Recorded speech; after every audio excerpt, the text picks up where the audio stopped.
Boa noite, bem-vindos a mais uma edição de Para Cá dos Montes. São já 2 meses de emissões que nós dedicamos à análise da situação de pandemia que temos vivido e à qual, obviamente, a nossa região não tem passado incólume. E temos feito sobre diferentes perspectivas. Já tivemos autarcas, tivemos instituições, tivemos empresas. Hoje, o nosso objetivo, com o Manuel Igreja e António Martinho, boa noite e obrigado por terem aceito o nosso convite. Boa noite. Obrigado, nós. O objetivo desta noite é percebermos de um ponto de vista mais abrangente o que é que esta pandemia nos poderá trazer, o que é que ela no passado e outras situações no passado nos podem ensinar a lidar com as implicações deste momento, sobretudo também no plano económico, mas também no plano social, e se realmente poderemos estar, como se tem perspectivado e lançado nas últimas semanas, perante uma alteração de alguns dos paradigmas que regem a nossa sociedade, talvez também o nosso belo planeta azul, uma vez que se trata de uma situação que é global. E era precisamente por aqui que eu começava. Não é a primeira vez que nós nos deparamos com uma situação de pandemia, obviamente, no mundo. Se calhar é a primeira vez, e isso não é se calhar, é mesmo, em que temos acesso a toda esta quantidade de informação que nos chega de todos os pontos, mas a verdade é que já no passado tivemos problemas de saúde pública semelhantes que nos ensinaram ou que nos deram dicas de como é que podemos eventualmente lidar com estas situações. Eu começava por si, Manuel. O que é que acha que o passado e a história nos pode ajudar a interpretar os momentos que vivemos? Olha, eu acho que a grande lição, ou a primeira lição que se pode tirar hoje em dia, é uma lição muito simples.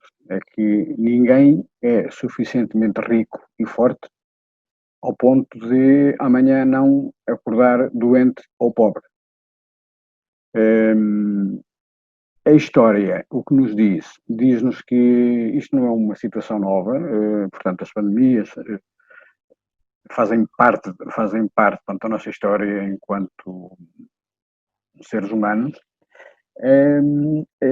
ainda que haja alguns pontos comuns, também não deixa de haver pontos muito específicos em cada uma delas, principalmente nas duas últimas, que é esta que nós estamos agora a atravessar, e é a gripe espanhola.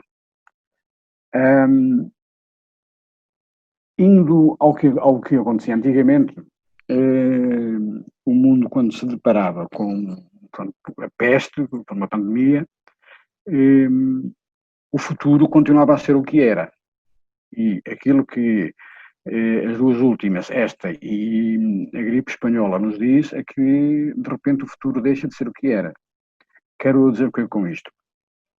Quando havia na Idade Média, por exemplo, peste, as pessoas tinham uma única preocupação, que era sobreviver, porque sabiam que se sobrevivessem, passados uns meses estavam iguais ao que era antes. Continuavam na mesma, na miséria, com fome e unicamente com as necessidades básicas foram garantidas quando era possível. Com a gripe espanhola, a gripe espanhola tem, com esta que nós estamos agora a sofrer, tem um ponto em comum, que é a capacidade de contágio tem as mesmas causas, isto é, a gripe espanhola espalhou-se tanto porque nessa altura o mundo tornou-se mais pequeno. Porquê? Porque começou a haver o comboio. Houve comboio, a capacidade para as pessoas se deslocarem aumentou. Aliás, isso também aconteceu com a Primeira Guerra Mundial, que foi muito poucos meses antes, porque a Primeira Guerra Mundial acabou em 1918 e pronto, logo a seguir aparece a gripe espanhola. A Primeira Guerra Mundial teve a dimensão que teve porque havia comboios. Se não houvesse comboios, se calhar ela tinha sido muito mais rápida, tinha sido muito mais circunscrita a um território. como havia comboios, podiam meter, portanto, os milhares de soldados para irem para outros sítios. Com a gripe espanhola aconteceu isso também. Portanto, a gripe espanhola, como as pessoas começaram a poder movimentar-se muito mais, automaticamente o contágio foi maior e ela chega-nos cá, portanto, a Portugal, através dos ceifeiros que iam para a Espanha cegar o trigo. Lembro-me do meu avô dizer que iam a pé, para Navarra, acho eu, para aquela zona de Navarra, eles iam a pé, por aí afora, sem um trabalho definido, e iam encontrando trabalho aqui e ali. Pronto. A gripe espanhola entra por aí.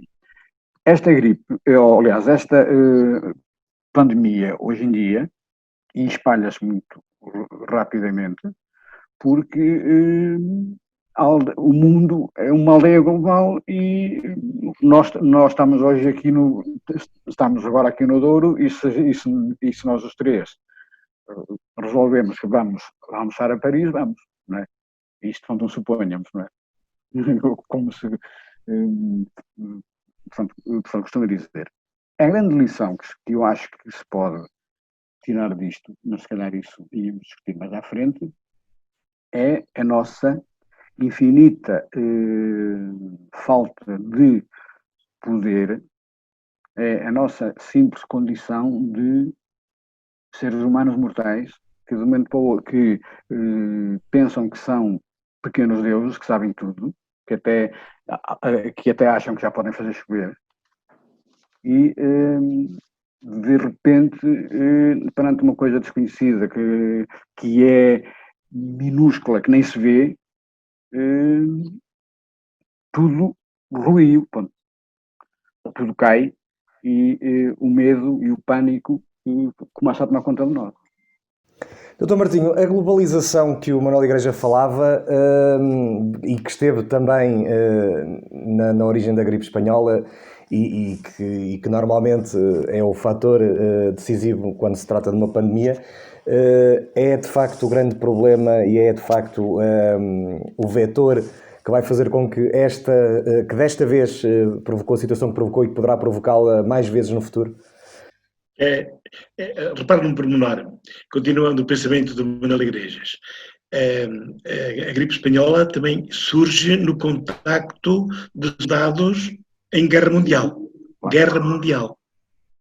Portanto, de facto, a guerra que permitiu o encontro de forças de vários, até continentes, mas de vários países, também proporcionou essa difusão, não é? Mas a globalização, em meu entender, e continuando o pensamento dele, a globalização de facto mostrou-se aqui com alguns problemas.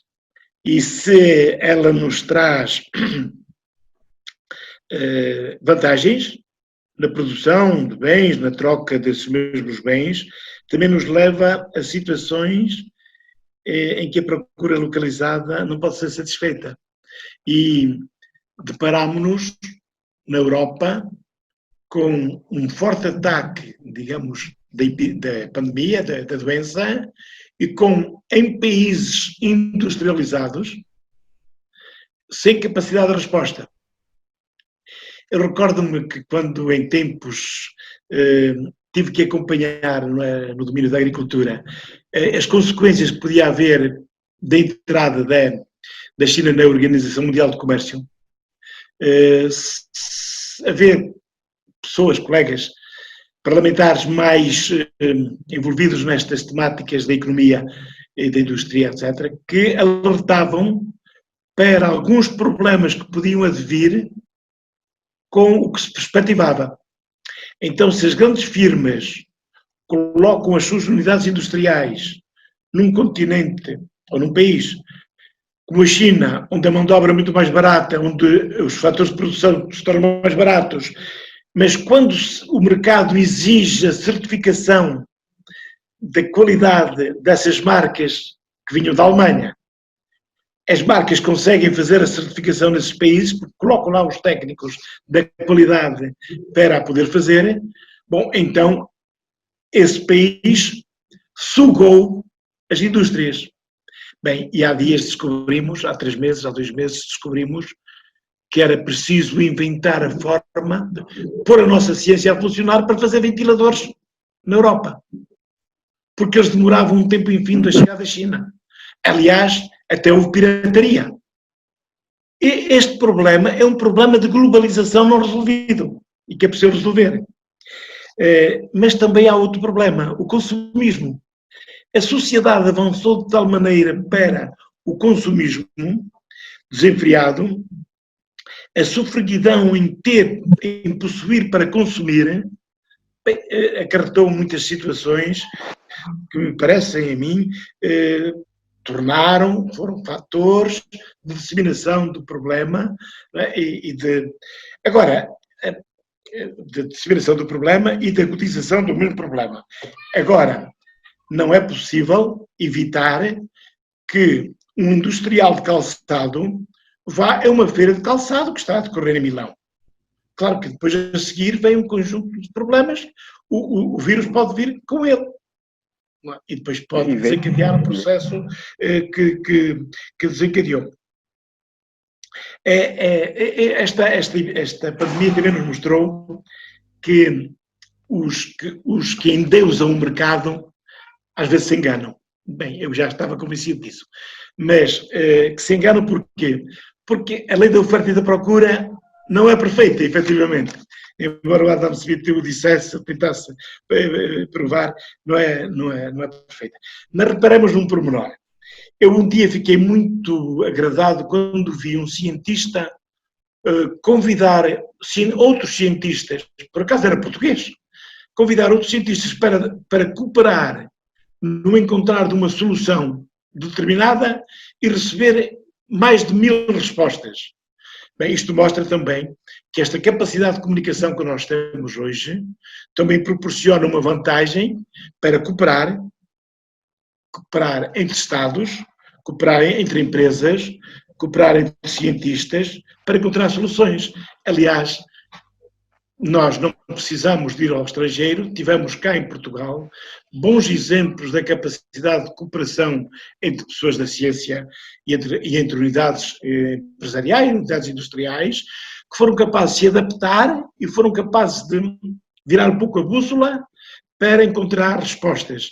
E isso também é gratificante saber, e na pergunta o que podemos aprender com esta pandemia, também podemos aprender que em cooperação podemos resolver muitos problemas se formos capazes de pôr Estados, empresas e a ciência, cientistas, enfim, investigadores, a trabalhar em conjunto.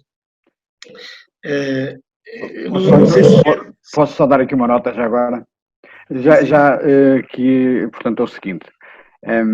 Uma das coisas que eu acho que está portanto, sobressair é que, contrariamente àquilo que se dizia por aí e pensava, as ciências sociais e humanas são básicas, são importantíssimas, porque são elas que nos ensinam a encarreirar, a encaminhar e a construir a obra que os cientistas possam vir a descobrir e descubram. Aquilo que ciências sociais nos dizem também, nomeadamente a história, é isto. Em relação ao futuro e em relação ao modo como num dado momento se vê o futuro. Todos os temores e todos os receios que nós hoje temos em relação ao futuro eram iguaizinhos, ou foram iguaizinhos, na Europa, ou no mundo, ou no nosso mundo, porque nós às vezes confundimos um bocado o nosso mundo, o mundo ocidental, com o mundo, e nós somos parte do mundo. A nossa civilização é o nosso mundo, não é o mundo. Na Europa, nos anos 20 do século XX, encarava-se o futuro na mesma maneira que nós hoje encaramos. Isto é, tudo tinha sido destruído, as pessoas não sabiam como é que ia ser, as pessoas temiam, porque começou a haver máquinas nessa altura, portanto, elas começaram a haver nessa altura, portanto, elas começaram a aparecer nos meados do século XIX, mas no início dos anos 20 a industrialização está em pleno. E as máquinas substituíram, como hoje, cada vez mais os homens. E o grande medo, na altura, era esse também. A mão de obra deixa de ser necessária, ou tão necessária, porque há as máquinas. Similitude é tanta que há raciocínios de género. Hoje em dia o mundo é muito mais pequeno, porque está a acontecer hoje aqui uma coisa, suponho, em Londres, e daí a um minuto, porque há rádio, na Índia sabem. Pronto, e eles já nessa altura achavam que o mundo era mais pequeno, foi via rádio. E é o que se passa hoje. Nós hoje também temos esse raciocínio. Ok, e, pronto, o mundo é pequeno, porque há internet, porque há isto tudo. O que é que, quanto a mim, também a história nos pode levar a pensar em relação ao que está a acontecer hoje? É que esta pandemia, esta crise, é diferente de qualquer outra, por uma razão muito importante, e é isso que, felizmente para nós, pode vir a marcar o futuro. Ela surge num contexto em que há recursos. Os recursos existem, contrariamente a antigamente. Os recursos para dar a volta à situação, os recursos existem, a riqueza existe. É riqueza que foi criada nas últimas décadas, existe, está mal distribuída porque está no meio, está na mão de 20 ou 30 senhoras, mas a riqueza existe, os recursos existem e vai ser possível, isto é, se eu for uma pessoa otimista, digo que isto bateu no fundo. Se eu for uma pessoa pessimista, digo que isto ainda vai bater ainda mais no fundo. E eu sou otimista e acredito em duas coisas. Acredito na inteligência humana, acredito um pouco na bondade humana e acho que a inteligência humana, por parte dos senhores que detêm os recursos, os vai levar a ter uma visão muito simples, que é, isto é too big to fail, tudo isto é demasiado grande para falir. E quando eu digo que recursos existem, está à vista, ainda agora a União Europeia vai lançar dinheiro de helicóptero por aí afora. Portanto, e eu dizia já isto, por exemplo, na crise de 2008, quando nos vendiam a ideia de que tínhamos que apertar o cinto, tínhamos que passar fome, tínhamos que recuar, tínhamos que não sei o quê, porque não havia recursos. É mentira, os recursos existem. Eles têm que ser utilizados com mais equilíbrio e com mais inteligência para se conseguir evitar um mal pior que a pandemia, mas isso não sei se vamos já discutir isso ou não, que é isto. O que é que pode vir a acontecer? Pode vir a acontecer duas coisas, na minha ótica, que é isto. Uma, que é, e também acho que é por aí que isto está a começar a ir. Os senhores que têm os recursos sabem, que é de interesse deles, que isto não abana muito mais. Então, penso que vamos passar aqui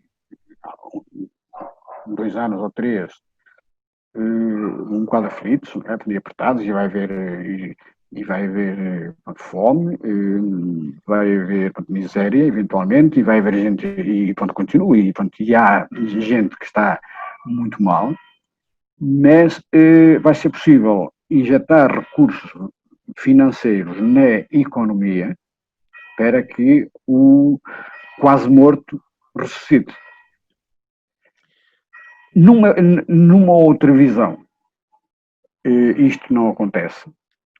E também a história nos diz que as grandes transformações se fazem na rua.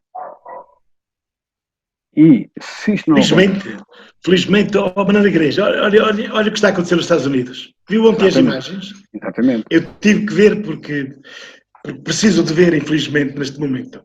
Mas é terrível isso, não é? Claro. Mas acaba sempre a ser. Repare, se ninguém tentar mão a isto, a história diz-nos uma coisa muito simples. Claro. Aquilo que faz as grandes... Claro. Ou aquilo que fez as grandes transformações históricas não foram as ideologias. Aquilo que motivou as guerras não foram as ideologias e nem sequer as religiões. Aquilo que motivou as grandes revoluções foi a falta de comer, foi a falta de pão. Se estes recursos que existem e que continuam a existir, é capacidade para os continuar a produzir, porque hoje em dia, com os robôs, com as máquinas, com a ciência, nós conseguimos acrescentar valor, diariamente. E não temos que trabalhar mais, atenção, porque reparem, o Keynes, há 100 anos, dizia que se a economia mundial crescesse, eu não tenho agora bem ideia quanto era, mas acho que era ao ano 20%, o homem quase podia deixar de trabalhar, porque não era necessário, porque havia as máquinas que faziam o trabalho do homem, e ele achava há 100 anos que o grande desafio do homem do futuro ia ser como ocupar o tempo. Ok. Olha, deixe-me, antes de passarmos ao ponto seguinte, Luís, deixe-me aqui bem congratular-me pelo facto desta chamada de atenção para as ciências sociais não vir de mim próprio, porque é interessante, não é? Que a gente aprenda com a história. E às vezes não se dá importância às ciências sociais em sentido lato, designadamente à história. E de facto nós podemos ver os problemas de hoje à luz do passado e projetá-las no futuro, como o nosso grande Vitorino nos dizia. Ok, mas há aqui um pormenor interessante que o Manuel Igreja estava a falar. Se aqueles que têm o poder, sobretudo económico, descobrirem que se as pessoas não puderem consumir, o poder económico deles estoura, então eles vão abrir os olhos. Mas às vezes eles não querem abrir os olhos.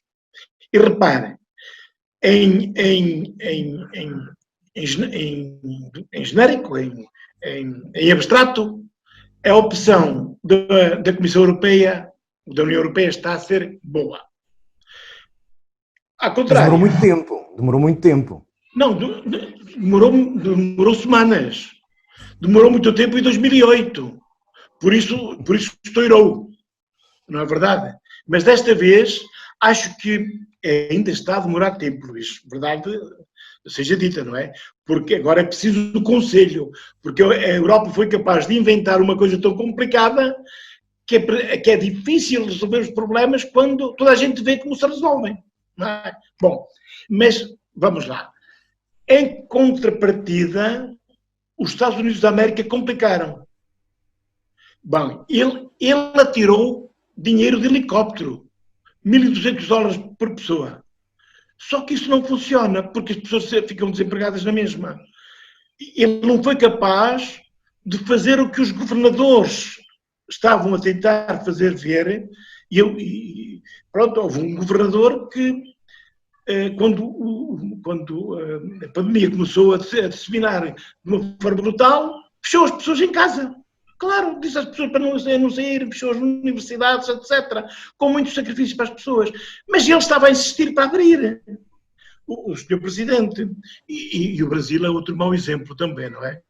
Portanto, eu acho que que se não houver essa tal formação, se as pessoas só virem o vil metal, só virem o lucro, só virem o consumismo, só virem o eu, e não virem o outro, não virem o grupo, não virem a sociedade, então não há as soluções serão muito mais difíceis, não é?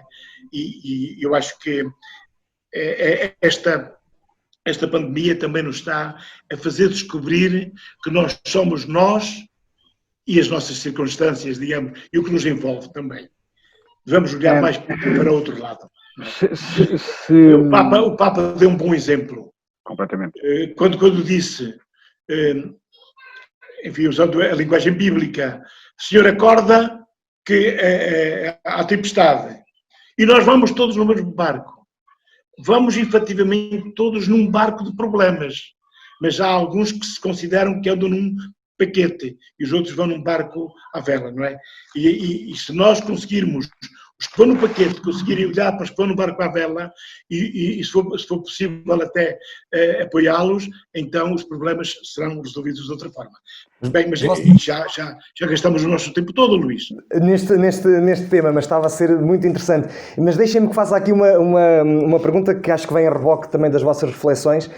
Vocês acham que esta solução que a União Europeia encontrou, os 15 mil milhões, é a solução que nos poderá permitir ir para a primeira solução que o Manuel há pouco referiu e evitar os problemas que a segunda parte, que a segunda opção... Eu acho que é o início, é um início ótimo e até vou enquadrar isto num contexto mais amplo. Esta crise, esta tragédia, digamos assim, veio encontrar o mundo numa situação, e eu aqui repito outra vez, o mundo nosso, numa situação sem norte, isto é, com a queda do muro de Berlim, deixou de haver uma estrutura ideológica, ou mais que uma estrutura ideológica, portanto, conforme havia, em que se contrapunham, se contrabalançavam e, a bem ou a mal, as coisas iam andando, mas havia um caminho definido, ou és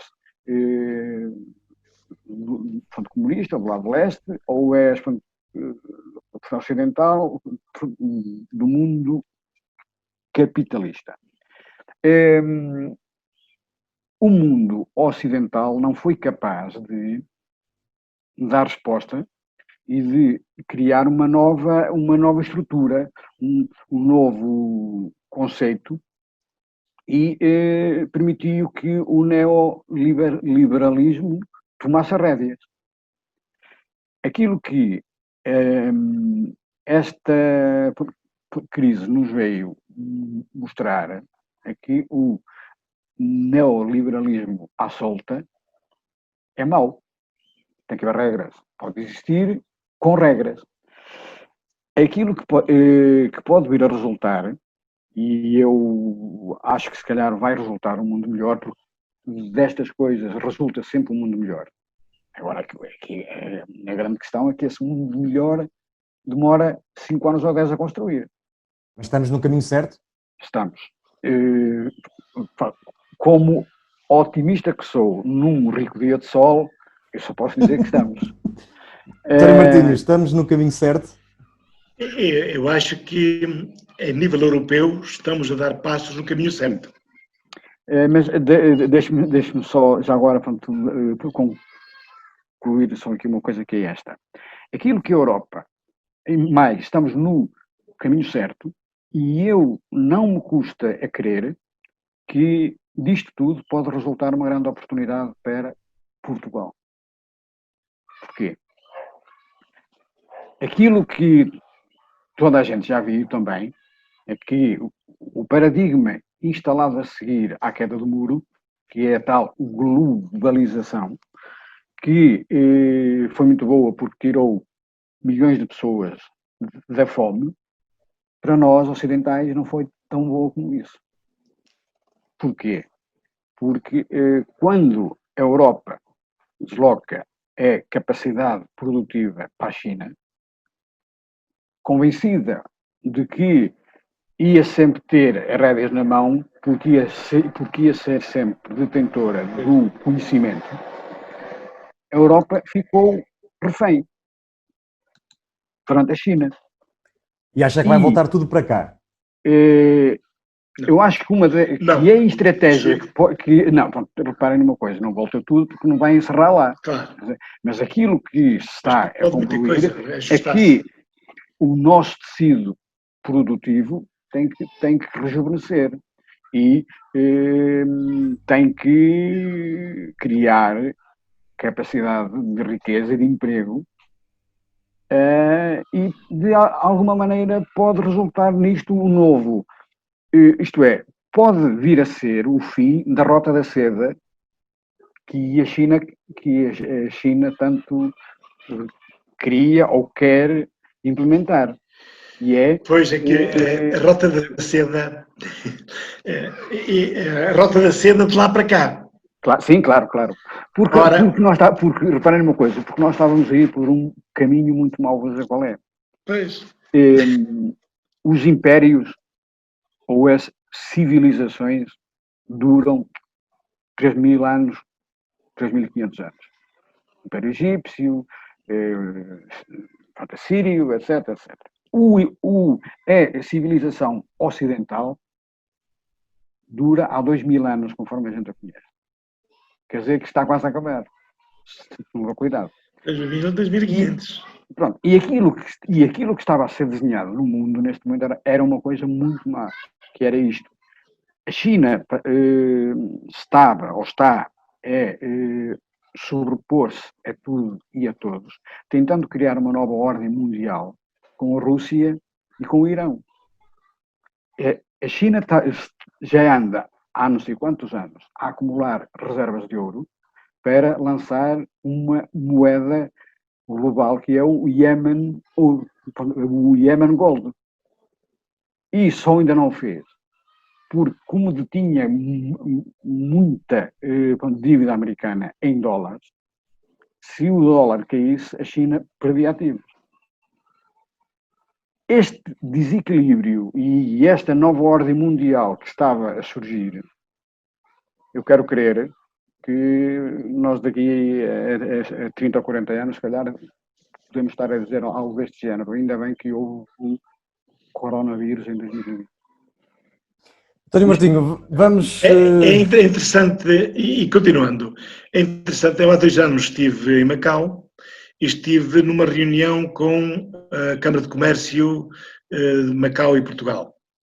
E uma das coisas que nos foi dita, falou-se também na nova Rota da Seda, mas também se falou noutro aspecto em que Macau, de facto, é um bom exemplo.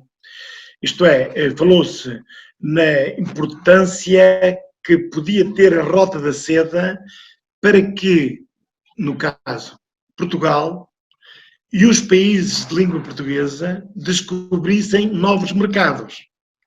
Isto é, para colocar os seus produtos também. Porque quando o governo chinês quis criar a nova Rota da Seda, era sobretudo a pensar em colocar no mercado e em sugar os bens, não é? Mas esta Câmara de Comércio, fruto da cultura, da própria cultura de Macau, pensava noutros termos, que era vantajoso também para outros países manter essa ligação. Bom, eu acho que isso é uma vantagem desta interação do Oriente com o Ocidente. Mas se nós quisermos então continuar aquele ponto de o que é que nós podemos fazer com os 15 bilhões? Pois os 15 milhões, que não são 15 milhões, são 20 e tal milhões, Mil milhões, mil milhões. capaz de aprovar esta ideia, ou esta proposta. Bem, totalmente diferente, de facto, da realidade de 2010, 2011, totalmente diferente. Mas o que é que nós, bem, para já, é preciso que se queira fazer avançar este processo. E há aí há aí alguns parasitas da União Europeia. A Holanda funciona um pouco como parasita. Porque, reparem, se a Holanda tem taxas de impostos tão baixos que levam para lá as empresas, várias empresas da União Europeia, incluindo de Portugal, porque pagam menos impostos, está a parasitar, está a sugar Portugal e os outros países. Ora, se nós falamos num mercado comum interno, se calhar devíamos falar também de um espaço fiscal interno, para que não houvesse esta sucção que a Holanda expeditamente faz dos impostos que deviam ser pagos. Os impostos são uma redistribuição. Ora, neste caso, são uma redistribuição para os holandeses, que depois se tornam frugais. Frugais não, usurpadores. Eu acho que é isso que o que eles estão a ser nesta atitude. Bem, mas eu espero que, de facto, a conversa ou as declarações públicas do primeiro-ministro sueco já produzam algum efeito nesse grupo a que a Suécia também pertence, dos frugais. E que seja possível, de facto, olhar e cooperar entre Estados, entre os 27. Bem, aliás, o próprio Reino Unido pode ter descoberto, poderá ter sido uma grande asneira quando se foram embora.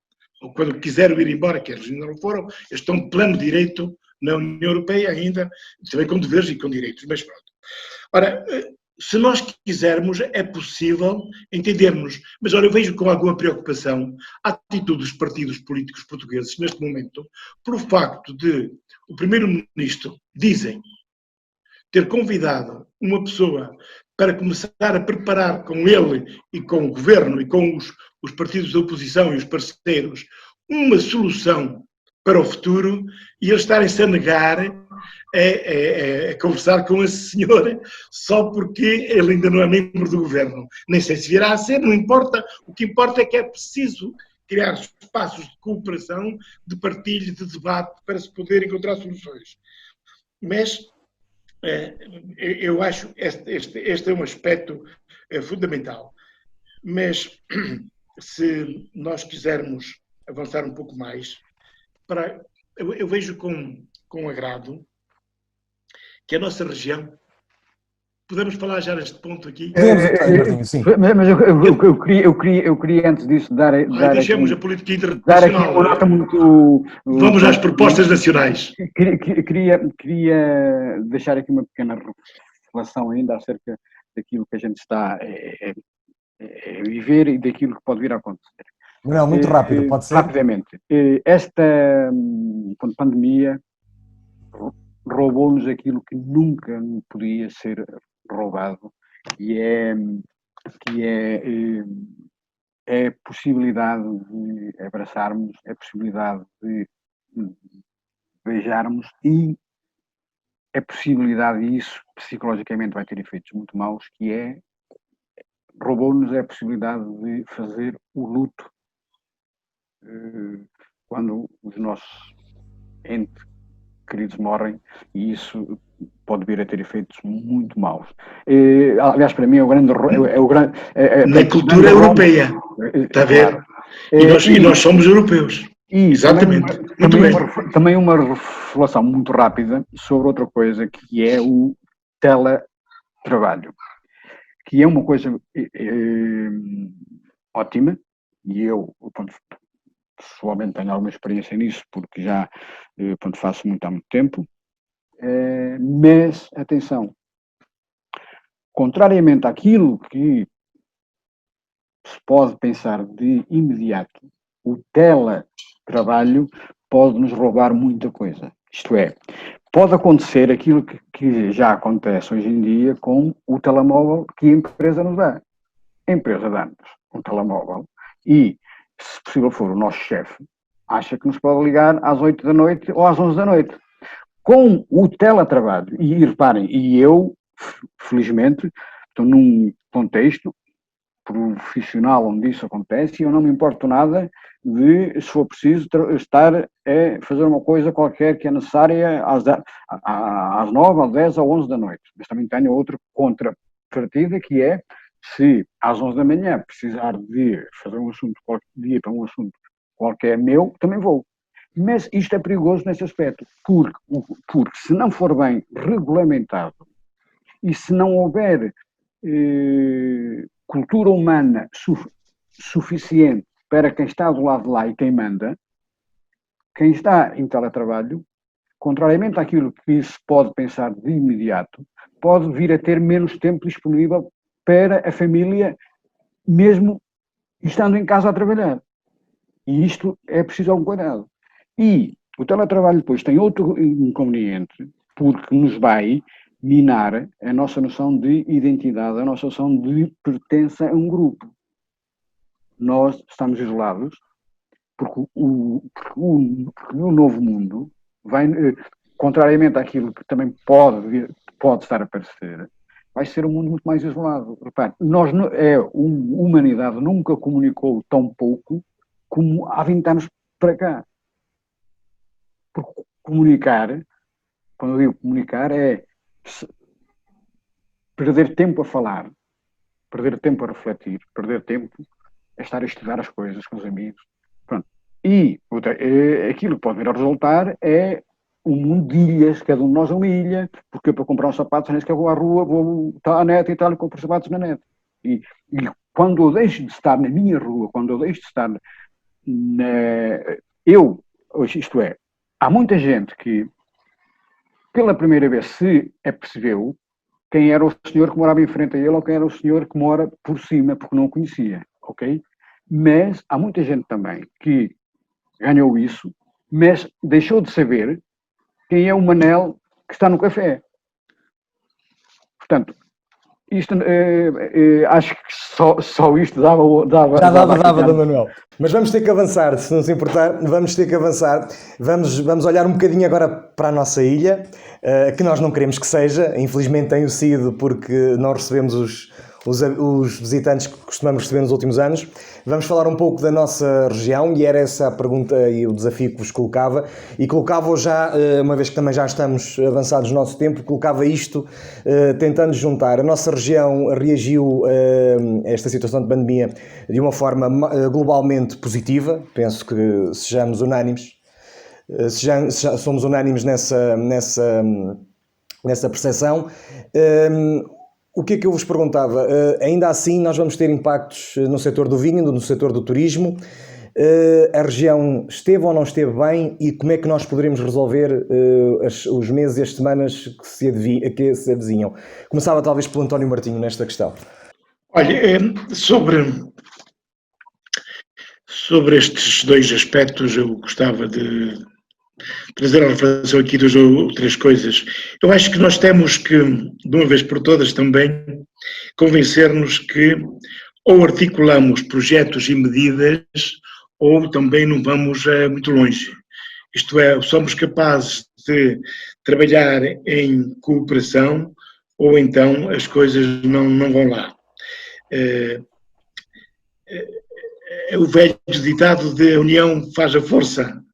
E quer no setor do turismo, sobretudo no turismo, quer no setor da nossa produção maior, que é o vinho, eu acho que às vezes nós nos esquecemos que somos um todo, somos uma região. E eu constato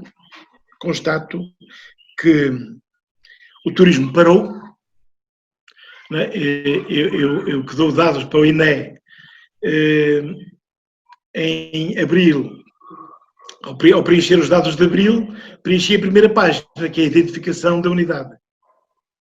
Como não tinha ninguém, não houve movimento, a segunda página e a terceira já não foi preenchida.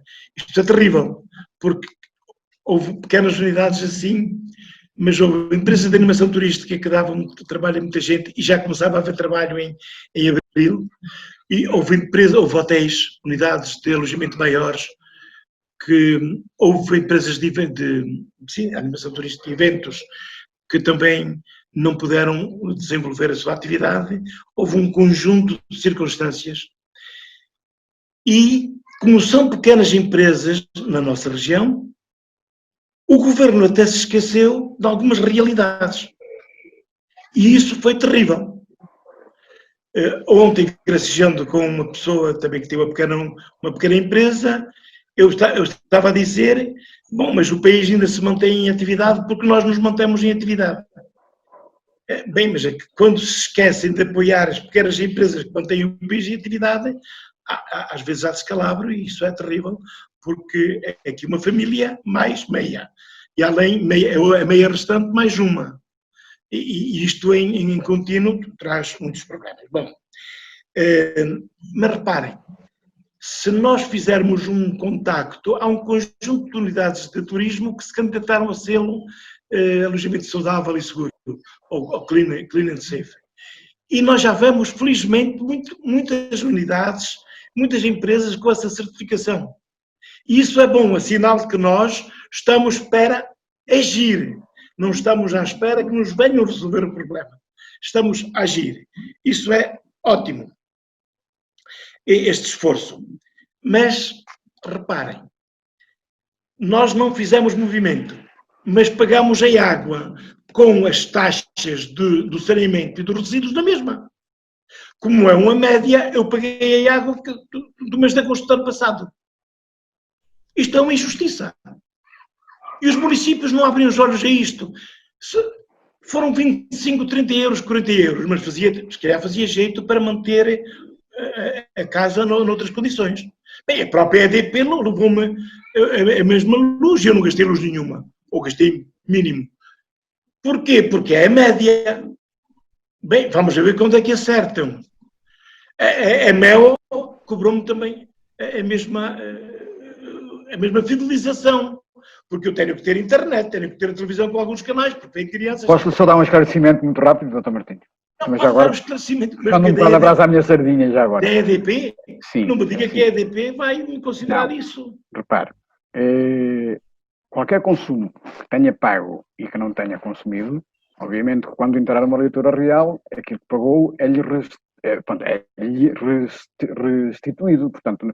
Se calhar eu nessa altura já terei os quartos... Não, se eu quiser... Repare, agora que estive a 0%, era agora que eu precisava. Se quiser o acerto já, faz uma coisa muito simples, ou se quiser evitar isso também, portanto, aconteça, faz uma coisa muito simples, vai ao seu contador da luz, vê qual é a leitura que lá está e comunica a leitura, pode comunicar a mim até já agora, e na fatura imediatamente seguinte a ser feita, sai o acerto e se tiver algum dinheiro a receber, recebe.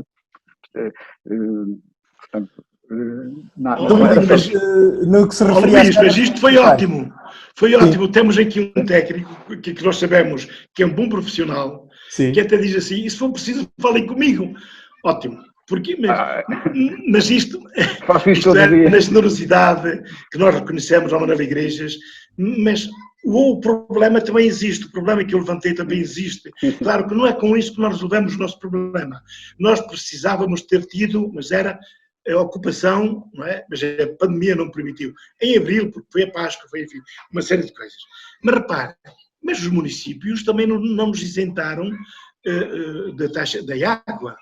E também não nos isentaram do IMI, ou não flexibilizaram o IMI. E agora poderão dizer assim, mas que interesse tem isto?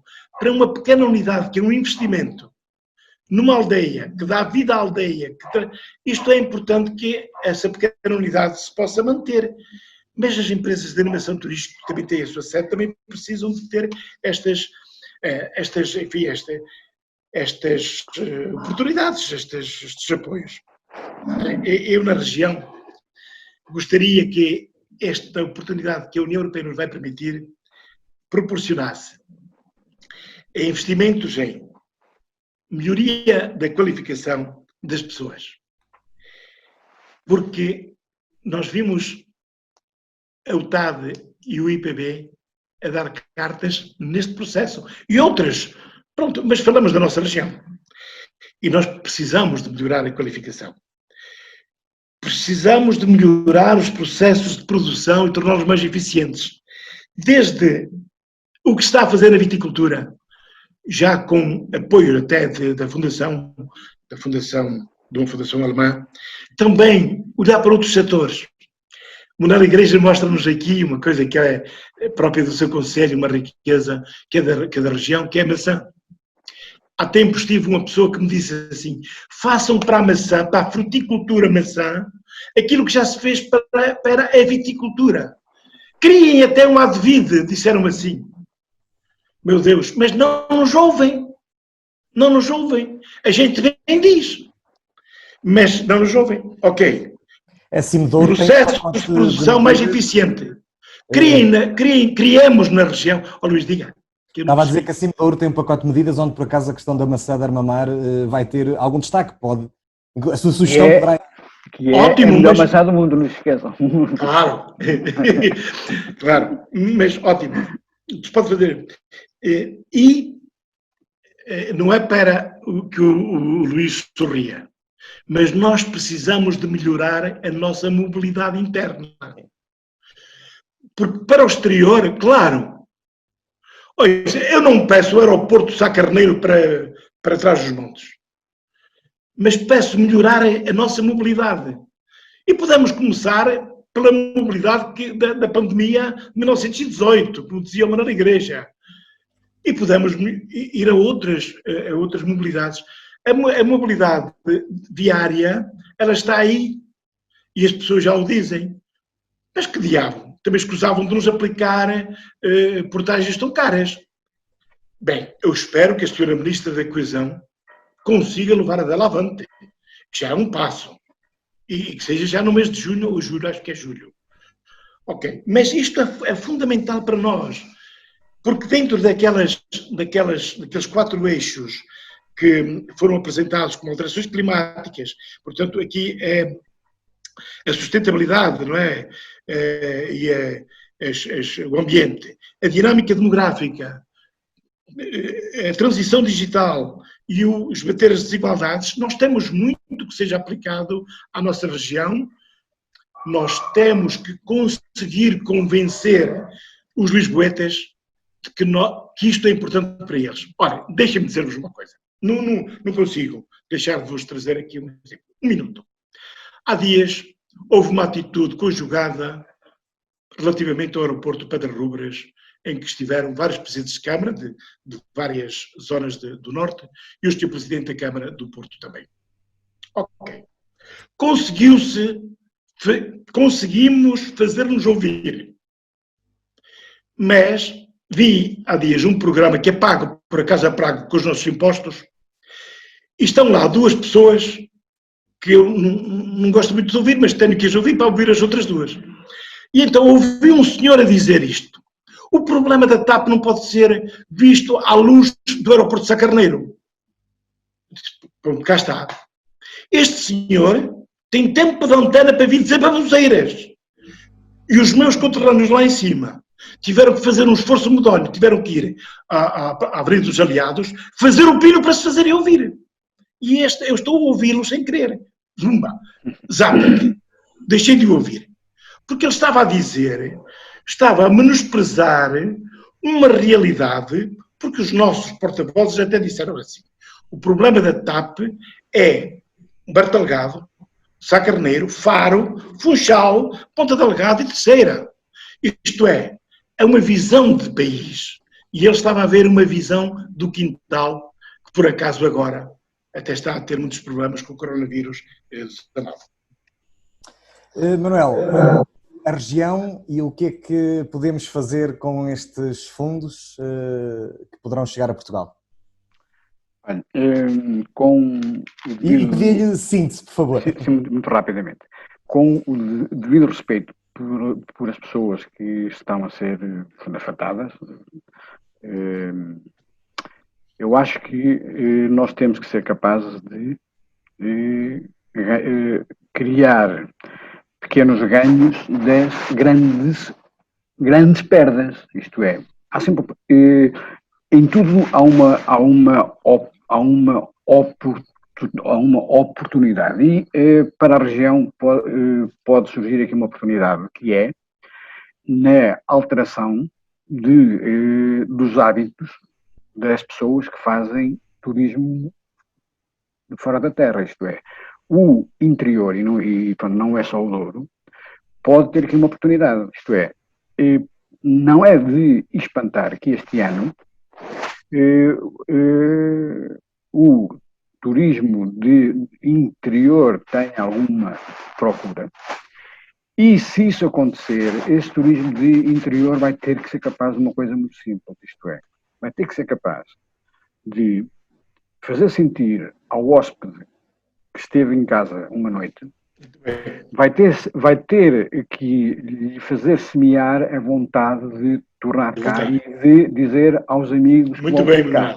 Mas como é que isso se consegue? Não é só porque ele vai ver o rio mais bonito do mundo e vai beber o melhor vinho do mundo, como nós temos a mania de dizer. Ele vai sentir vontade de voltar cá. Se depois de ter um dia extenuante, porque andou por aí afora a ver coisas bonitas e a ver adeias e a comer bem, ele tem que ser capaz de, no fim do dia, ter uma estadia agradável, sentir-se bem, sentir-se recompensado. Tem que ter sensações, isto é, nós temos que ser capazes de, além da boa comida que damos, além do bom vinho que proporcionamos e da maravilhosa paisagem, nós temos que ser capazes de acrescentar sensações no nosso hóspede. Porque se ele teve um dia bom, mas à noite está com a senhora dele, ou com o senhor dele, ou ela com a senhora dela também, já agora passamos modernos. Se ao fim disto tudo apanharem, estiverem aborrecidos porque não têm que fazer, porque estão a apanhar seca, se calhar vieram cá e não voltam. Portanto, onde é que está aqui o segredo nisto? Está sermos capazes de criar uma rede que, se não for mais nada, proporciona uma conversa entre os hóspedes que estão nas quintas em redor. E vamos lá discutir o sexo dos anjos ou vamos lá discutir o preço da azeitona no mercado. Portanto, a sensação que eu tenho é que as pessoas no Douro, ao fim do dia, falta isto. No Douro não pode continuar a acontecer uma coisa que é termos turistas a apanharem secas monumentais nos hotéis à noite, quando está a decorrer um bom espetáculo, por exemplo, em Vila Real, ou na Régua, ou em Aljó. Portanto, nós temos que ser capazes de acrescentar sensação. Mas há um inconveniente nisto tudo, é que isto não se compra. Ou nós temos essa capacidade criativa para acrescentar algo, ou então, quem vem, viu isto, viu tudo, como bem, bebeu ainda melhor, mas dizem, ok, sim senhora, por mim chega, e não vai dizer ao amigo, olha, vai ao Douro, porque aquilo que fica, quando a gente faz turismo, aquilo que fica para a memória futura é sempre aquilo que nos correu mal. Está aqui um grande desafio. Está aqui um grande desafio na igreja. Se eu andar em Roma, ou se eu andar em Florença, e a dado momento torcer um pé, eu daqui a 5 anos ou 6, quando com os meus amigos disser que fui a Florença, a primeira coisa que vou dizer e que me vou lembrar é que parti um pé.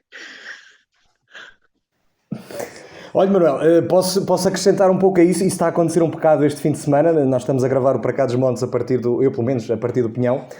o hotel, vou-me abster de dizer a marca, mas o hotel abriu este fim de semana, o parque de estacionamento está cheio, mas o tráfego fluvial está encerrado ainda, por exemplo, nem sequer passeio de barco temos. Também creio que é uma situação que se vai resolver em breve, mas a região, este arranque aos solavancos vai ter, obviamente, poderá causar esse... Eu reparei noutra coisa, portanto, interessante também, portanto, o Dom Martinho também é um homem de história, que é isto. Ninguém imagina o potencial de encanto que a história do Douro dá. Reparem, se alguém souber contar a história do Douro, como é que isto apareceu, é de um encanto e é de um potencial enorme. Repare, qualquer turista ao fim do dia pode-se deliciar a ouvir e, repare, pode-se espantar logo com uma coisa muito simples. É dizer assim, olha, sabem, há 300 anos nada disto existia. E tudo isto que está aqui foram homens com pás e com ferros que ergueram isto. E depois, a partir daí, contar a história do local, contar a história da quinta. Aliás, o vinho com história é uma coisa conhecida. As pessoas querem ouvir histórias porque o homem é um homem de histórias. Nós, desde há milhares de anos, que nos sentamos à noite à lareira, a ouvir os mais velhos, a contar histórias, a contar hábitos. Portanto, agarrem na história do Douro e vendam a história do Douro. Muito bem. Meus senhores, estamos no final, aliás, já esgotamos o nosso tempo ligeiramente. Nós temos por causa da pandemia, temos aqui uma ligeira margem que nos é dada pela rádio para seguirmos com o programa. Contudo, tinha uma última pergunta e era esse tempo adicional que temos, gostava de ocupar nessa última pergunta e que vocês já foram de alguma forma, penso eu, respondendo, mas sobre o qual gostava que sistematizassem de forma também, pedíamos, por favor, sintética. Esta é a oportunidade do interior? O paradigma vai ou não vai mudar? Estão criadas as condições para um novo modelo de desenvolvimento territorial? Ou depois de passarmos esta crise e de tudo aquilo que tem sido dito e perspectivado, vamos voltar exatamente ao que era em janeiro ou fevereiro ou no ano passado? Começava talvez pelo António Martinho. Pois, eu já um bocadinho disse um pouco da reflexão que tinha sobre este ponto, mas acho que é oportunidade se nós quisermos que seja oportunidade, porque o problema é quando, como um todo, quando como sociedade, nós não queremos que as oportunidades se consolidem, não é? Agora, o paradigma não vai mudar por inércia. Tem que haver agentes de mudança do paradigma. E é possível, porque eu acho que neste momento as pessoas estão mais alertadas para a importância da alteração do paradigma. Eu acho que neste momento, eu estou convencido que neste momento as pessoas estão mais despertas para o ambiente do que estavam aqui há uns tempos atrás. Estão mais despertas para a importância das novas tecnologias do que há uns tempos atrás. Exatamente por isto que estivemos a conversar. Foi benéfico que houvesse teletrabalho. Absoluto. Embora com os problemas que o Manuel Igreja nos chamou a atenção. Mas é benéfico nós estarmos aqui a fazer um programa sem precisarmos de estar com máscara, porque as gotículas que da minha conversa saem da minha boca não são um prejuízo, não são um problema para nenhum de vós. E isto é importante, não é verdade? E esta transição digital, isto é uma oportunidade. E estas oportunidades, se houver qualificação, como eu disse há pouco, se houver capacidade de inovação, tanto é um benefício aqui como noutros sítios quaisquer. Portanto, o interior tem uma oportunidade. Mas não podemos estar sempre a dizer que, mas ir para trás dos montes é mais fácil chegar a Moscovo do que a Bragança, ou a Chaves. Na altura era o futebol, era a Chaves. Não, é fácil chegar a Chaves, é fácil chegar a Bragança, é fácil chegar a Castelo Branco, ou a Fundão, ou a Covilhã, ou a Guarda, enfim. E isto, porquê? Porque nós estamos em simultâneo aqui em Lisboa. Aquela sugestão do Manuel Igreja que eu achei interessantíssima. Se nós tivéssemos uma rede de turismo rurais organizadas na nossa região, que era uma, enfim, foi uma velha ideia que já andou por aí, mas depois não se conseguiu.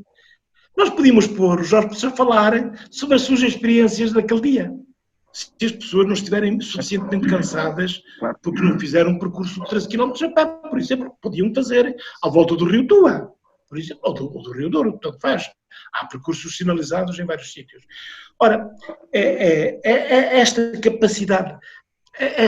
capacidade de implementar, de pôr em prática as ideias é fundamental. Mas também, ainda sobre esta coisa e ligada ainda ao turismo, se nós formos capazes de criar pacotes, de criar atividades integradas, nós também ganhamos esta oportunidade que este problema, que nas grandes concentrações de população são um risco maior do que onde a população é mais rarefeita, onde há menos população, isso é benéfico. Deixe-me só lembrar com agrado uma coisa. Ontem tive o cuidado de ir ver os municípios e quantos casos os municípios tinham de casos confirmados de Covid-19 na região.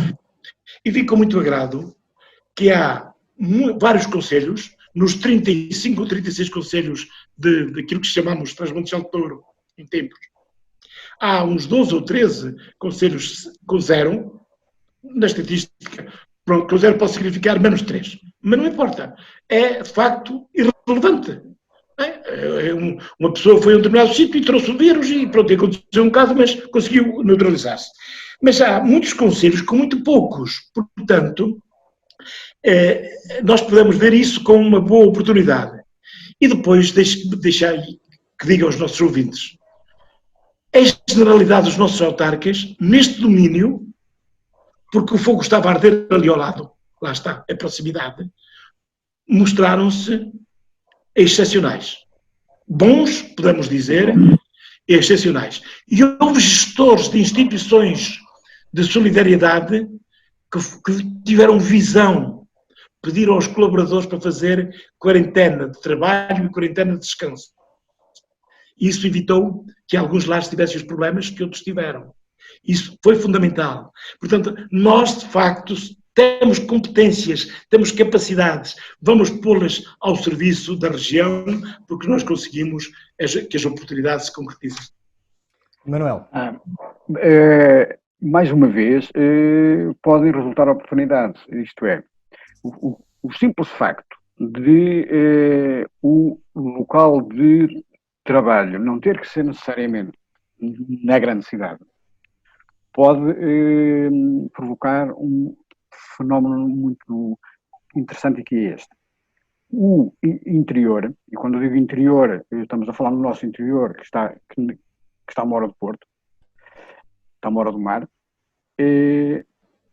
o interior pode vir a ganhar, e é uma das maneiras de se começarem a fixar pessoas cá, que é, se formos capazes de ir à grande metrópole, buscar o jovem que está lá a trabalhar, que é um jovem, em termos teóricos, obviamente, com massa crítica, com opinião, com o mundo, e se nós formos, portanto, suficientemente ágeis e eficientes para irmos buscar essa gente para cá para dentro, isso vai ter um fenómeno interessantíssimo, que altera um paradigma, que é este. Qualquer jovem do interior, quando faz o secundário, a primeira coisa que sonha é ir embora. É verdade. Certo? Pronto. Se nós conseguirmos ir à grande metrópole, buscar essa gente, alteramos tudo isto. Porquê? Porque esse ponto quadro médio que estava no Porto e que está em Aljó, no Rego, no amigo Vila Real, e quanto mais pequeno o meio, ainda melhor até. Repara. Passa a ser a referência. E o jovem que cresceu em Aljó, ou em Mesão Frio, ou em Erva Mar, já agora, que é para eu também falar na minha terra, começa a ter um outro horizonte e começa a perceber que é possível ser urbano cá. Exatamente. Porquê? Porque vai associar-se, vai plasmar os hábitos e o modo de ser do outro que era do Porto e está cá. Portanto, também nisto, para o interior, pode ser uma oportunidade. Agora, uma coisa certa, tudo isto compete essencialmente a quem cá está. E o discurso do eles, que não ajudam, que não fazem, que não nos ligam, tem que acabar por uma razão muito simples. Antes de mais, nós temos que ser capazes nós, porque só é respeitado quem se sabe dar ao respeito. E se não nos virem como alguém capaz, também não nos respeitam. Portanto, a solução não está em Lisboa, não está no Porto, está cá, é em nós. E já temos aqui certamente um conjunto de empresas que fazem coisas para o país a partir do interior. Eu acho que sou um dos privilegiados que tive essa oportunidade e agora até também com o teletrabalho acabo por poder dedicar um bocadinho mais tempo também aqui à vila, porque o que se ganha às vezes é o tempo da viagem, que escusa de ser gasto numa viagem, ainda por cima de carro, o que faz mal ao ambiente. Meus senhores, muito obrigado pela vossa contribuição. Foi de facto 1 hora e pouco em que conseguimos falar aqui de várias coisas, muitas outras haveria a falar. Não falamos por exemplo do setor do vinho. Eu sei que é um tema que também vos é muito caro e é um tema que esta região vai ter que debater e sobre o qual vai ter que olhar muito em breve, por várias coisas que estão a acontecer. Posso fazer uma frase em relação ao vinho? Organizem-se na venda. Tudo o resto está feito. Organizem-se, ganhem escala na venda. Fica a dica.